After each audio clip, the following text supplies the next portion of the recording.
మన దేశంలో డ్రగ్స్ సరఫరా చేస్తూ ఎవరైనా పట్టుబడితే ఎట్లాంటి శిక్షలు పడతాయి? ఏదో కొద్ది రోజులు జైల్లో ఉంటారు, ఆ తర్వాత రిలీజ్ అవుతారు, మళ్ళీ అవే దందాలు కొనసాగించే వాళ్ళు విపరీతంగా ఉన్నారు. మనం ఒక్కసారి మన తెలుగు డైలీ పేపర్లు చదివితే రోజుకు 4-5 వార్తలు ఇట్లాంటివి కనిపిస్తుంటాయి. అంటే అంత కామన్ అయిపోయింది. కానీ డ్రగ్స్ సరఫరా చేశారన్న కారణంతో కువైట్లో 2 భారతీయులకి ఉరిశిక్ష విధించింది అక్కడి లోకల్ కోర్టు.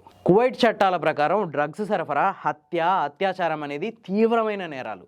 వాటికి మరణదండనే, ఇంకో వేనే లేదు. అంతేకాదు రీసెంట్గా ఈ విషయం మీద ఇంకా సీరియస్గా రియాక్ట్ అవుతుంది అక్కడ కువైట్ గవర్నమెంట్. ప్రధానంగా విమానాశ్రయాల్లో గట్టి నిఘా పెట్టి ఎవరైనా డ్రగ్స్ సరఫరా చేస్తూ పట్టుబడితే వాళ్ళ మీద కఠినమైన చర్యలు తీసుకుంటుంది. ఈ నేపథ్యంలోనే కువైట్ ఎయిర్పోర్ట్లో 2 భారతీయుల్ని అక్కడున్న గవర్నమెంట్ అదుపులోకి తీసుకుంది.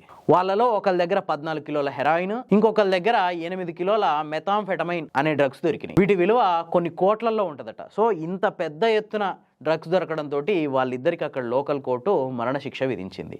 అక్కడి మానవ హక్కుల సంఘాలు వ్యతిరేకిస్తున్నా కూడా దేశ అంతర్గత భద్రత కోసం ఇది తప్పట్లేదు అని చెప్పి గవర్నమెంట్ వాదిస్తుంది. అన్ని దేశాలు మన దేశాలు లెక్క ఉండవు. మనలాగా ఏండ్ల తరబడి సాగదీసే వ్యవస్థ అక్కడ ఉండదు. పట్టపగలు నడి రోడ్డు మీద ఒకడొక అత్యాచారం చేసి హత్య చేసినా వాడి మీద కేసు కంప్లీట్ అయ్యి వాడి ఉరిశిక్ష పడడానికి 20 ఏళ్ళు పడుతుంది మన దేశంలో.